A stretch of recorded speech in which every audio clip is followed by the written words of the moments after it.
I heard my mother-in-law's voice through the bathroom wall, and my hand went completely still on my stomach. I wasn't supposed to be home yet. My appointment had been rescheduled, and I'd come back early to rest. The house was quiet when I walked in, or I thought it was, but sound travels differently in old houses, and the master bath shared a thin wall with the sitting room where she liked to make her calls. I stood there in my robe, 7 months pregnant, not breathing. "She won't know until it's too late," my mother-in-law said. "That's the whole point, Lorraine. I didn't move, I didn't speak, I just listened. Let me go back. Because none of this makes sense unless you understand what kind of woman I was before all of it happened and what kind of family I married into. My name is Serena. I'm 32 years old. I'm a forensic auditor for a mid-sized firm in Atlanta, which means I spend my days finding the money people try to hide. I'm good at it. I don't get rattled. I follow paper trails the way other people follow GPS, methodically without emotion until I find what I'm looking for. I met my husband, whom I'll call by his role here, my husband, at a work conference in Nashville 3 years ago. He was charming in that particular Southern way, well-dressed, easy with compliments, the kind of man who pulls out chairs and holds doors and makes you feel, in those first weeks, like you are the only person in any room he walks into. His family had money. Old money, the kind that comes with a name people in certain Georgia counties recognize. His father had built a real estate empire across the Southeast over 40 years, and when his father died 18 months into our marriage, he left behind a will that I would later come to understand was the reason for everything. The estate was worth close to $60 million. My husband had one sibling, his younger brother. I'll call him my brother-in-law. He had married a woman named Lorraine the year before we met. They had been trying to have children for years, unsuccessful. From what I understood, there had been 2 miscarriages and a failed round of IVF. The grief of it had made Lorraine bitter in a way that she never quite tried to hide from me. She smiled with her mouth. Her eyes were always doing something else. The will had a clause. My father-in-law, a man of another generation with opinions about bloodlines and legacy, had stipulated that the primary inheritance, the real estate holdings, the investment accounts, the family property, would pass to whichever son produced a biological heir first. My husband and I found out I was pregnant 8 months after the will was read. There was a party, champagne. My mother-in-law cried what I believed were genuine tears of joy. My brother-in-law shook my husband's hand too firmly and held it too long. Lorraine hugged me and said she was so happy for us, and I remember thinking her perfume was very strong, the way perfume is when someone wants you to feel their presence even after they've left the room. That was the beginning. I just didn't know it yet. The pregnancy was harder than I expected. I had morning sickness that lasted well into the second trimester. I was tired in a way that sleep didn't fix. I cut back my hours at work, which I hated, because I am not someone who cuts back anything. My mother-in-law started coming by the house more frequently. She brought food, casseroles, soups, things she said were good for the baby. She fussed over me in a way that felt warm at first, then started to feel like surveillance. She would ask the same questions in slightly different ways. "How are you feeling? Have you been sleeping? What did the doctor say at your last appointment?" I told my husband I appreciated his mother's attention but that it was starting to feel like a lot. He told me I was hormonal. I filed that away. My OB was a woman I liked and trusted. She was direct, no nonsense, and she explained everything clearly. But around month 5, she mentioned that the practice had brought on a new consulting physician, a specialist in high-risk pregnancies. She thought it might be good for me to have a second set of eyes, given some elevated blood pressure readings. The consulting physician was recommended by my mother-in-law. I didn't find that out until later. His name was Dr. Aldridge. He was polished and precise, and he had a way of speaking that made everything sound very controlled and very reasonable. He adjusted some of my care, nothing dramatic. Small things, a change in one supplement, a recommendation about limiting certain activities. My regular OB signed off on all of it because he came with credentials and because nothing he suggested was, on its face, alarming. I am a forensic auditor. I know that the most dangerous fraud is the kind that looks completely normal from the outside. The day I came home early, I had been at a routine checkup that ended 40 minutes ahead of schedule. My husband was at work. The housekeeper had Tuesdays off. The house was supposed to be empty. I had taken off my shoes at the door, a habit, which is why she didn't hear me come in. I was in the bedroom when I heard her voice, not raised, not whispered, just that particular register that people use when they believe they are completely alone, conversational, comfortable. "She won't know until it's too late," my mother-in-law said. "That's the whole point, Lorraine. A pause. I imagined Lorraine on the other end. The doctor handles the paperwork on his end. It's already arranged. She'll be told there were complications. These things happen, that's what he'll say. These things happen. A small laugh. And then you and my son will have what you should have had from the start. I stood perfectly still. Her husband? A pause. He doesn't know the details. He knows enough. He knows what's at stake. I put my hand on the bathroom counter. The marble was cold. Just make sure Lorraine is ready. When the time comes, it has to be fast. The call ended. I sat down on the edge of the bathtub. I sat there for a very long time. Here is what I did not do. I did not walk into that sitting room and confront her. I did not call my husband. I did not call the police. Not yet, because I had heard one side of one phone call, and I was a person who understood that proof and suspicion are not the same thing. I am a forensic auditor. I follow the trail. What I did was go to the kitchen and make myself a glass of water and sit at the table and think very carefully about what I had just heard, and what it meant, and what I needed to know before I could do anything with it. What I understood, my mother-in-law had arranged for a doctor to be inserted into my care. That doctor had access to my records, my supplements, my treatment plan. She had used the word paperwork. She had said Lorraine would be ready. She had said my husband knew enough. What I needed to know, what exactly they were planning, when, and whether there was anyone in my corner who I could actually trust. That last question was the hardest one. My own family was in Cincinnati. My mother, my younger sister. I had not told them how difficult things had gotten because I hadn't wanted to worry them, and because, I'll be honest, I hadn't wanted to admit that the marriage I'd chosen was not what I'd believed it was. That kind of admission costs something. I wasn't ready to pay it yet. But that evening, after my mother-in-law left, after my husband came home and kissed me on the cheek and asked how the appointment went, while we sat across from each other at dinner and he talked about a deal he was working on, I looked at his face and I tried to find some sign of the man I had married underneath whatever this was. I couldn't find him. I put my fork down, told him I was tired, and went to bed early. In the dark, I thought about what comes next. I went back to work the following Monday. Not full-time. I told my husband I was just going in for a few hours to wrap some things up.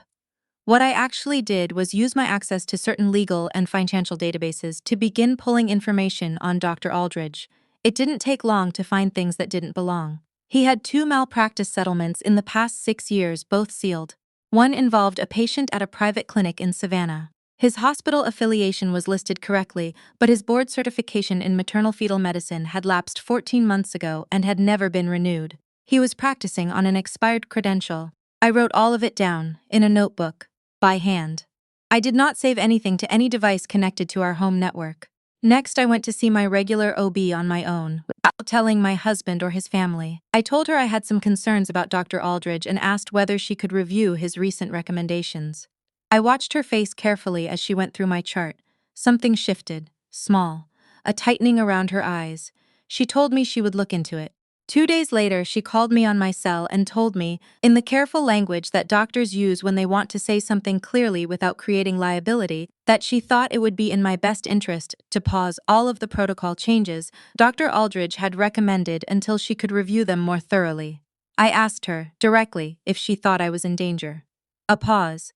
"I think you should be very careful," she said. That was enough for me. I called my mother that night from my car, parked 3 blocks from the house. I told her everything. I listened to her go very quiet in that way she does when she is controlling herself. Then she asked me one question. "What do you need?" I told her. I needed her to come to Atlanta. I needed her to come without announcing it. I needed her to bring my sister, who happened to be a paralegal at a civil litigation firm in Columbus, and I needed them both to act when they arrived like a perfectly normal family visit from a pregnant woman's mother and sibling. They arrived that Thursday with suitcases and grocery bags. And they hugged me in the driveway while my husband watched from the front step. And I could see on his face that he hadn't expected this, and that it bothered him, and he worked very hard not to let it show. Good. That night, after he went to sleep, my mother and my sister sat with me at the kitchen table and I showed them the notebook. My sister looked at everything for a long time.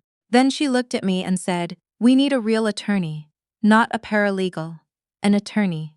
She made a call the next morning. His name was Garrett, and he had spent 12 years as a prosecutor before going into private practice, and when I sat across from him in his office and laid out what I knew, he did not look surprised. He looked like a man sorting information into categories. When I finished, he said, You understand that what you have right now is strong but not complete. A conversation you overheard is your testimony. The financial motive is documented, the doctor's credential issue is documented, but we need to know specifically what they plan to do. I asked him what he meant. We need to know what the paperwork was. We need to know what role Dr. Aldridge was going to play at delivery. And we need to know the timing. He looked at me. How many weeks are you? 31. He nodded. Then we probably have a window, but we need to move carefully. What Garrett helped me set up over the next 2 weeks was not complicated. It was methodical. A small recording device, legal in Georgia under one-party consent, worn during conversations at the house. A secure email chain with my OB and a second maternal fetal specialist who agreed to review my chart independently. And a contact at the FBI's Financial Crimes Division, a colleague of Garrett's, who became interested when I showed him documentation suggesting Dr. Aldridge had received 2 wire transfers from an LLC registered to my brother-in-law's business address. $60,000, over 4 months. For what service exactly, the LLC had no records to show. My husband started acting differently once my mother was in the house. Quieter, more watchful, he would leave the room to take calls. He stopped asking about my doctor's appointments. He was kind to me in the surface way, helpful, attentive, but underneath it was the flatness of someone who is managing a situation rather than living inside a relationship. I matched his energy. I cooked dinner. I talked about baby names. I asked whether he thought we should repaint the nursery. I was the most serene pregnant woman in Atlanta, and every night I went to sleep next to a man I no longer recognized and thought about what Garrett and I had set in motion. The conversation I needed happened on a Tuesday, the 5th week of all of this. My mother-in-law came for lunch. We sat in the backyard because the weather was finally cooling off, and my mother made herself scarce the way I'd asked, and at some point my mother-in-law said something that gave me the opening I needed. Dr. Aldridge thinks it might be safest to schedule the delivery early, she said. He mentioned it could be better to plan rather than wait for labor, a C-section, everything controlled. I kept my expression soft, curious. How early? 36 weeks, maybe 35. She smiled. It's very common, easier for everyone involved. I asked her what she thought about it. I think it's wise, she said. Better than leaving things to chance. I said I'd talk to my doctor. What I did was contact Garrett. Here is what the FBI eventually pieced together, and what I later learned in full. Dr. Aldridge had been hired to ensure that my baby would not survive delivery. There would be no dramatic intervention, nothing that would raise immediate alarm. It would be recorded as a tragic stillbirth. Complications. These things happen. My mother-in-law's words. Lorraine had already arranged, through a private adoption attorney in a different state, to receive a newborn. A private placement, everything handled quietly, designed to give my brother-in-law the biological heir, on paper, under Georgia law, that would satisfy the terms of my father-in-law's will. The $60,000 in payments to Dr. Aldridge were for his cooperation. My husband had not arranged any of it, but he had known his mother was handling something to secure the inheritance, and he had not asked questions he didn't want answered. That distinction, the thing he did and didn't do, would matter in court later, but at the time all I felt about it was a grief that had no clean word attached to it. It happened 8 days before our scheduled 35th week appointment. Dr. Aldridge called to confirm the date. Garrett's contact at the FBI had a warrant. 3 agents arrived at his office that morning before I ever set foot in the car. My mother-in-law was taken into custody at her home at 9:43 a.m. My brother-in-law was apprehended at his office. Lorraine was arrested at the hotel where she had apparently been staying for the past 2 weeks, waiting. My husband was not arrested. He was brought in for questioning. He sat in a room with federal investigators for 6 hours and came home a different shade of gray than the man who'd left that morning. He did not look at me when he walked in. He went to the kitchen and stood at the counter with his hands flat on the surface, and I watched him from the doorway. "How long have you known?" he finally said. "Since October," I said. He didn't say anything for a long time. "I didn't know what they were going to do," he said. "Not exactly." "I know," I said. "That's been confirmed." He turned to look at me then. I think he expected something. Anger, or tears, or maybe forgiveness offered easily, the way people sometimes offer it when they've survived something and want the relief of it being over. I didn't have any of that for him. "I need you to move out," I said, "tonight if possible. My attorney will be in touch this week." He opened his mouth, closed it. "The baby and I are going to be fine," I said. "I've made sure of that." He left 2 hours later with a bag. My mother stood at the top of the stairs and didn't say a word. My sister handed me a cup of tea when I came back inside, and that was it. That was the whole scene. Simple and quiet, and exactly what I needed it to be. My daughter arrived 3 weeks later, 2 days before her due date, healthy and loud and furious in the way that newborns are furious, like they have opinions already and the world is already failing to meet them. I named her after my grandmother. I won't put her name here because some things belong only to us. She has my mouth and my husband's eyes, and she doesn't know any of the rest of it yet. She doesn't know that she was the reason a man accepted $60,000 to do something I cannot say plainly even now. She doesn't know that her grandmother sat in a federal holding cell the night she was born. She doesn't know about the will or the inheritance or any of the machinery of greed that had assembled itself around her before she took her first breath. What she knows is that I am here, that my mother is here, that my sister came back for the birth and cried in the hospital hallway and pretended she hadn't. The charges were substantial. My mother-in-law and brother-in-law were indicted on conspiracy to commit fraud, conspiracy to commit murder for hire. Dr. Aldridge's arrangement qualified under federal statute, and several counts related to the financial payments. Lorraine was charged as a co-conspirator. Dr. Aldridge cooperated with prosecutors in exchange for a reduced sentence and surrendered his medical license. My husband was not charged. He received a formal caution, and the investigators note that he had cooperated fully once questioned. His attorney informed my attorney that he would not contest the divorce or the terms I'd proposed. He is, I am told, living in a rental near Buckhead. I do not know what he thinks about in the mornings. I have stopped wondering. The estate is tied up in litigation, as estates tend to be when the primary heirs are facing federal charges. My attorney believes that the terms of the will, under the circumstances, will ultimately favor my daughter, the only biological grandchild of my father-in-law, who arrived without a crime attached to her arrival. That part is still in process. I don't need it to be resolved to move forward. I went back to work part-time when my daughter was 4 months old. My mother stayed with us for the first 3 months, which I will never be able to thank her for adequately. My sister calls every Sunday. We talk for too long and laugh about things I couldn't explain to anyone who wasn't there. I think about the version of myself who stood in that bathroom with my hand on the cold marble counter, 31 weeks pregnant, having just heard something that rewrote everything I thought I knew about my life.